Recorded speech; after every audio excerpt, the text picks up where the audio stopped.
स्वामी समर्थ जय स्वामी समर्थ नमस्कार आहे सगळ्यांना स्वागत आहे तुमचं माझ्या चॅनलमध्ये स्वामी समर्थ वाणी। आणि आज मी तुमच्यासाठी घेऊन आलेली आहे एक नवीन व्हिडिओ एका नवीन विषयासोबत। विषय आहे की सोमवारपासून शारदीय नवरात्र सुरू होणार आहे 22 तारखेपासून। तर 2 तारखेपर्यंत शारदीय नवरात्र असणार आहे, 2 तारखेला दसरा आहे आणि तब्बल 11 दिवस यावेळेस शारदीय नवरात्र असणार आहे। तर त्या नवरात्राच्या 11 दिवसामध्ये आपल्याला कुळदेवीच्या कोणत्या सेवा करायच्या त्याबद्दल मी व्हिडिओ टाकलेलाच आहे, तुम्ही माझ्या चॅनलवर जाऊन बघू शकता।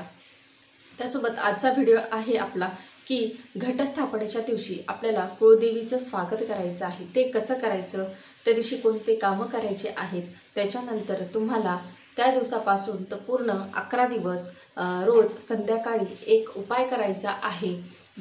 तर त्या दिवशी तुम्हाला 2 वस्तू जाळायच्या आहेत, त्या कोणत्या त्याबद्दल पण मी तुम्हाला सांगणार आहे। तर घरातली नकारात्मकता निघून जाण्यासाठी तुम्हाला त्या वस्तू जाळायच्या आहेत। तर व्हिडिओ जर आवडला तर व्हिडिओला लाईक करा, शेअर करा आणि सबस्क्राईब करायला विसरू नका। व्हिडिओला सुरुवात करूया। आपल्याला शारदीय नवरात्रामध्ये आपल्याला आई भगवतीची कुळदेवीची भरभरून सेवा करायची आहे, ज्यामुळे आपल्या घरावर, आपल्या डोक्यावर आपल्या कुळदेवीचा नेहमी आशीर्वाद राहील। त्यामुळे आपल्याला खूप सेवा करायची आहे, घटस्थापना करायची आहे, अखंड दिवा लावायचा आहे, ओटी भरायची आहे, त्याच्यानंतर होम हवन करायचं आहे, यासोबत खूप काही सेवा करायच्या आहेत।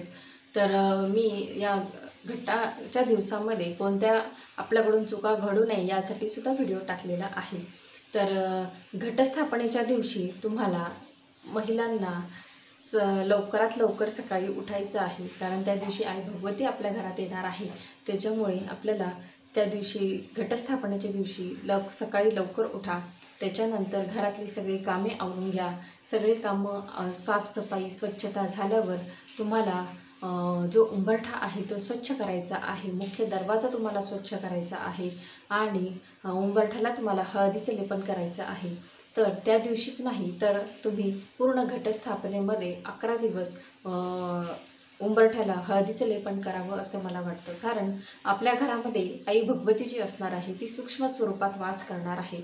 म्हणून तुम्ही रोज हळदीचं लेपन करायला विसरू नका।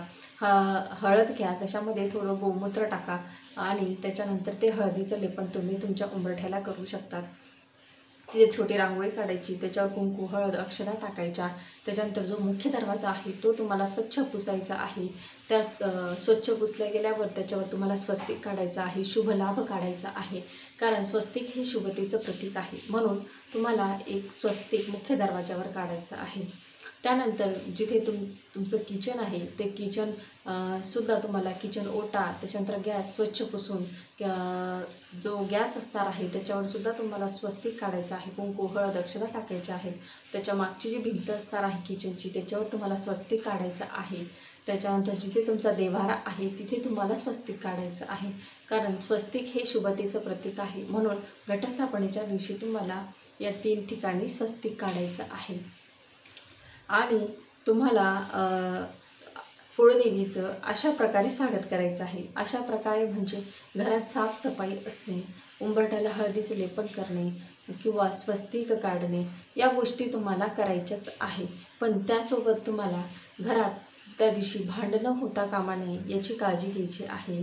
त्याच्यानंतर तुम्हाला जर तुम्ही घटस्थापना करणार आहात, पण घटस्थापना ही फक्त तुम्ही तुमच्या कुळदेवीची करणार आहात, दुसऱ्या देवांची करणार नाहीत, तर दुसऱ्या देवांची पूजा करायला विसरू नका, कारण घटी फक्त आई बसलेली असते, दुसरे देव नसतात बसलेले। म्हणून जर तुमच्याकडे पद्धत असेल तर तुम्ही तसंच करा, पण मी तरी म्हणेल की तुम्ही दुसऱ्या देवांची पूजा करू नका, असं करू नका। दुसऱ्या देवांची पूजा करा, त्यांना स्नान घाला, त्यांना फुलं वाहा, कुंकू हळद अक्षदा अष्टगंध जे काही असेल ते त्यांना लावा। जशी आपण रोज पूजा करतो तशी दुसऱ्या देवांची पूजा करायला विसरू नका।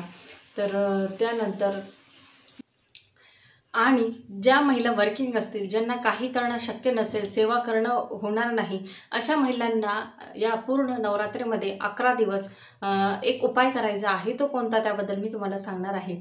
तर लवंगा घ्यायच्या आहेत 2 अख्खल्या लवंगा घ्यायच्या, तुटलेल्या नसाव्या, आणि कापूर घ्यायचा. आणि हे तुम्हाला ज्या महिला घट बसवणार आहेत तर त्यांनी घटासमोर ही सेवा करायची आहे किंवा उपाय करायचा आहे. आणि ज्या महिला घट बसवणार नसतील त्यांनी देवासमोर केला तरीही चालेल.